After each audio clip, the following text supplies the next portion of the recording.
शिवरायांचा मावळा म्हणून मी बोलतो की खूपच छान केलं आहे भारतीय सैनिकांनी।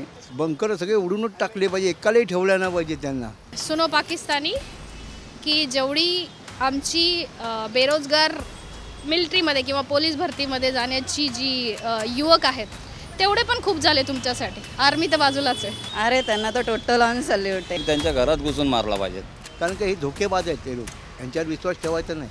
मंडळी, पहलगाममध्ये झालेल्या क्रूर आतंकवादी हल्ल्यानंतर भारतीय म्हणून आपल्या सगळ्यांचंच रक्त खवळलं होतं आणि त्याचं उत्तर म्हणून ऑपरेशन सिंदूर हे आपल्या भारतीय सैन्याने पार पडलं आहे। यावर सोशल मीडियावर सध्या संमिश्र प्रतिक्रिया येत असल्या तरी सामान्य नागरिकांना त्याबद्दल काय वाटतं आहे, त्यांच्या काय भावना आहेत यावेळी आज आपण जाणून घेऊयात। चला तर मग त्यांच्यासोबत आज संवाद साधूया। या पहलगाम अटॅकनंतर मनात किती राग होता आणि हे उत्तर देणं गरजेचं होतं, हे किती वाटतं भारतीय? हे जे उत्तर दिले ते एकदम बरोबर दिले। हे गरजेचं होतं, त्यांनाही हे कळणं गरजेचं होतं की कुठं ना कुठं भारत पण आपला स्टेप पुढे घेईल। हे स्ट्राईक होणं गरजेचं होतं, कारण त्यांना असं वाटायला लागलं होतं की आम्ही काही करू पण ते काही करणार नाही। पण हा जो स्ट्राईक झाला आफ्टर उरी, आय गेस हे बिगेस्ट होता आणि हे सगळ्या वर्ल्डला दिसला, तो हा दिसणं महत्त्वाचा होता। डेफिनेटली इंडियाला रिटॅलिएट करायला हवंच होतं, कारण की बिना काही कारण असताना त्या लोकांना मारलं गेलं आणि त्याचं काहीतरी आन्सर बॅक आपल्याला काहीतरी करायलाच हवं होतं। तो I guess operation Sindoor is जो ये हुआ, सिंदूर बहुत अच्छा हुआ, वो करना ही चाहिए और दोबारा नहीं होए, वो इससे भी अच्छा करना चाहिए।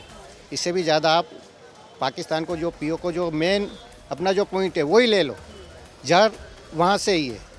अगर वही पीओ को अपने को अगर आ जाएगा ना तो ये जो आतंकवादी का जो है मसला एकदम सॉल्व हो जाएगा। केलेला हल्ला खूप छान केलेला आहे, पण त्याच्यापेक्षा अजून हल्ला चांगला केला पाहिजे की त्यांच्या घरात घुसून मारला पाहिजे। त्या जेवढे ते आतंकवादी आहेत तेवढ्यांना सगळ्यांना तिथून बाहेर काढून टाका आणि जे त्यांच्या आपल्या भारताबद्दल जे वाईट बोलत आहेत त्यांनाही बाहेर काढून मारा। जे मोदीजींनी जो ॲक्शन प्लॅन, जे काय पाऊल उचललं आहे ते खरोखरच एकदम बरोबर आहे। हे उत्तराला उत्तर देणं गरजेचं होतं आणि बरेच दिवसापासून आपण जे सहन करतोय त्याला एक चपराक बसली आहे मला असं वाटतंय आणि आता तरी ते कुठेतरी थांबावं। ते केलं ते चांगलंच केलेलं आहे, माझ्या मते बरोबर केलं आहे त्याने मोदींनी। ॲक्च्युली ते बंकर सगळे उडूनच टाकले पाहिजे, एकालाही ठेवल्या नाही पाहिजे त्यांना। कधीच इंडिया पहिलं नाही राहिलं अटॅकमध्ये, आपण उत्तरच दिलं आहे। आणि आता सोशल मीडियावर तुम्ही बघत असाल कमेंट सेक्शनमध्ये म्हणा किंवा पॉलिटिकल पार्टीज पाकिस्तानमधले म्हणतात की कावडली अटॅक होता खूप, त्यावर तुमचं काय उत्तर आहे? मला असं वाटतं की आपण उत्तर सडेतोड देऊ शकतो त्या लोकांना।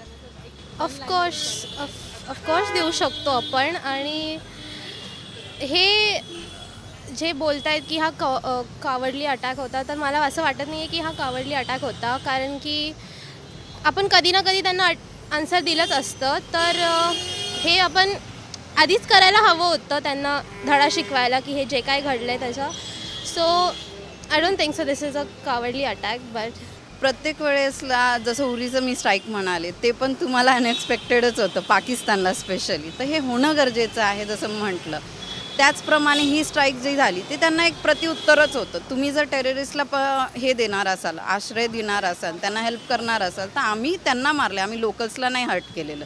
जो उत्तर मतलब देना ही चाहिए। अपन जो पहले की जो सरकार थी जो चुपचाप बैठ के कुछ भी नहीं कर रही थी, आज जो उसको जवाब दे रही है, उसके लिए जो और जगह पे जो बम धड़ाका जो भी होता था वो बंद हो गया। अभी सीमा के उधर ही हो रहा है और किधर नहीं हो रहा है, वो भी बहुत कम हो रहा है। इसके लिए ये सरकार बहुत अच्छा कर रही है और करना ही चाहिए। भारतीय नागरिक म्हणून मी एवढंच उत्तर देत राहील की सुनो पाकिस्तानी की जेवढी आमची बेरोजगार मिलिटरीमध्ये किंवा पोलीस भरतीमध्ये जाण्याची जी युवक आहेत तेवढे पण खूप झाले तुमच्यासाठी। आर्मी तर बाजूलाच आहे। मॉकड्रिलसारखे प्रकार घडले पाहिजेत, कारण का जागरूकता होणं गरजेचं आहे। आणि जर वॉर पुढे मागे असं होऊ नये, पण सिच्युएशन आपल्यावर काही येऊ शकते, त्यासाठी आपण प्रिपेअर्ड राहणं गरजेचं आहे। लिटरली प्रिपेअर राहणं गरजेचं आहे। जर असं काय होते, आमची तर सगळ्यांची हे सगळ्याच पीपल्सचे हेच असणार आहे की हे होऊच नाही, हे जिथं झालं आहे तिथंच आता थांबावं। त्यांना जी चेतावणी भेटायला हवी होती हे बस झालेलं आहे। याच्या पुढं त्यांनीही काही करू नये आणि आपणही काही करू नये, कारण हे मग सगळ्यांना जड जाईल। अवेअरनेस अजून मेसेज स्प्रेड करायला हवा, काय सगळीकडेच अजून मॉक ड्रिल्स करायला पाहिजेत। फक्त सिटीमध्ये किंवा मेन पॉईंटवरती नाही, बट सगळीकडेच जिकडे जिकडे वाटतं की हमला होऊ शकतो किंवा हे, जसं इकडे दादर साईड आहे किंवा चर्चगेट वगैरे CST तिकडे.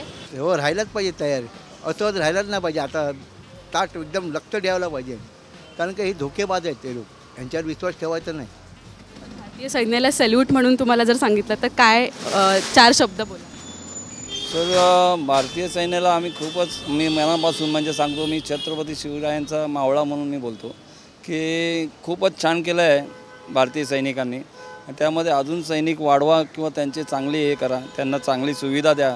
अरे त्यांना तर टोटल ऑन सल्यूट आहे. आणि ही त्यांची भूमिका आपण कुठंच हे नाही करू शकत.